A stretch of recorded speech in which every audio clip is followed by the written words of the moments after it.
Fallait en avoir du courage pour attaquer au lendemain d'une journée aussi difficile quand même. Ah, du courage, je pense que j'en ai. J'en ai comme la plupart des coureurs cyclistes, hein, même les cyclistes du dimanche. C'est un sport qui demande trop de difficultés, de courage. Donc voilà, aujourd'hui je suis vraiment déçu. Je me voyais gagner à 500 mètres, je gagnais pour moi. Je suis revenu dans la roue du coureur de MTN et je dis c'est bon, j'ai gagné l'étape. J'avais des frissons et à un moment je me suis retourné, je croyais que le peloton était plus loin que ça.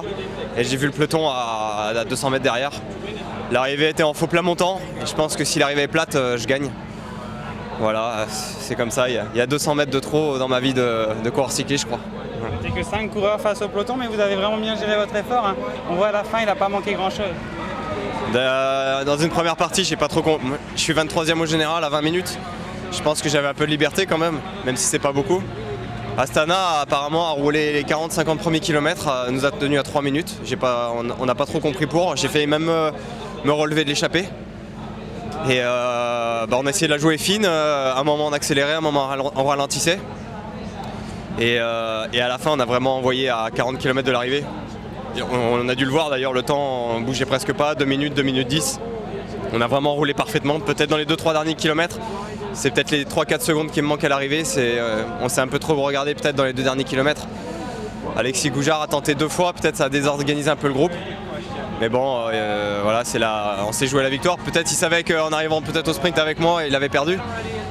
J'arrive de chez AG2R la mondiale et ils savent que j'ai une petite pointe de vitesse dans un groupe comme ça.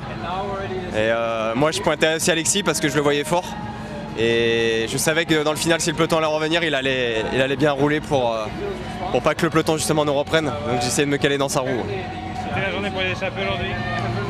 Au départ non, je pense que c'était une journée pour les sprinteurs aujourd'hui. Avec un profil quand même assez descendant malgré deux petits cols.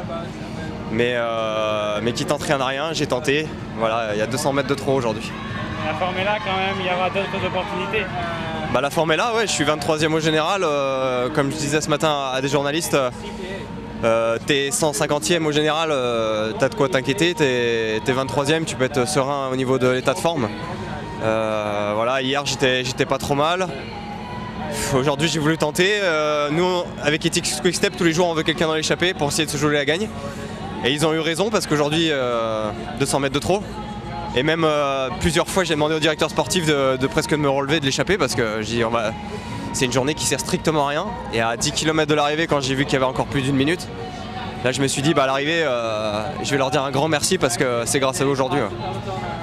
Il va falloir se reposer demain, il y aura d'autres étapes qui peuvent vous convenir comme ça? Oui, je pense que je suis une bonne forme en ce moment. Il faut récupérer d'un raid comme aujourd'hui, il y avait beaucoup de vent de face sur des profils quand même descendants mais avec des grandes routes qui rentrent pas très bien et c'est très usant pour un coureur. Demain je vais essayer de bien récupérer. On a Gianluca Brambilla qui est 13e au général, donc c'est une belle place pour un coureur pour Ethics Quick-Step au général. Donc je suis le deuxième un peu à pouvoir l'aider dans la montagne. Voilà, il faut que je me repose aussi pour l'aider. J'espère faire aussi un bon chrono. Je me sens bien en chrono, faire un bon chrono. Ouais.